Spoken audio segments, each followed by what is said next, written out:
Wow, what a week. Holy smokes. Soon you'll be able to tell your kids about how the United States dollar was once the strongest currency in the world, and you were there to watch it all fall into ruin in the spring of 2023. Are warning the collapse of another American bank could lead to a credit crunch and an economic slowdown. As banks collapsed all around you, and how you had to pull your money out of your local banks and put it into gold and silver and real estate just to protect your family. How the president of Ukraine just met yesterday with BlackRock. Yes, the largest asset manager in the world, as this war has helped them add $9 trillion to their balance sheets. Yeah, BlackRock now owns over 30% of Ukraine.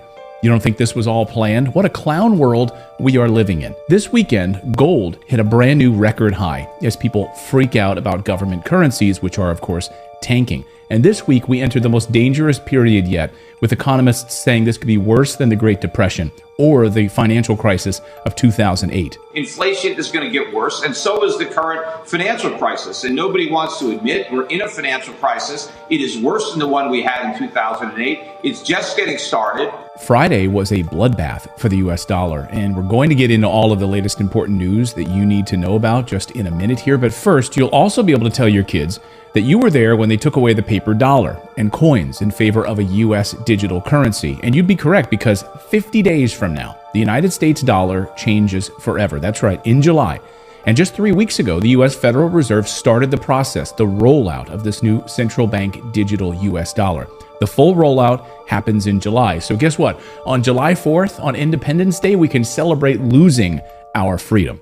This is not hyperbole. Your freedom to use cash the way you want to is going to change forever, just like what Europe did a few weeks ago, making it illegal to spend cash over $1,000 or 1,000 euros. You can't use 1,000 euros to pay cash. Maybe you want to get some trees removed in your yard and you want to pay the gardener to do that. You can't pay him in cash anymore. Can you imagine?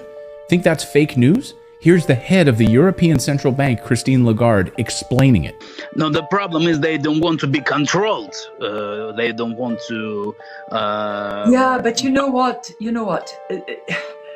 Now we have in Europe this threshold.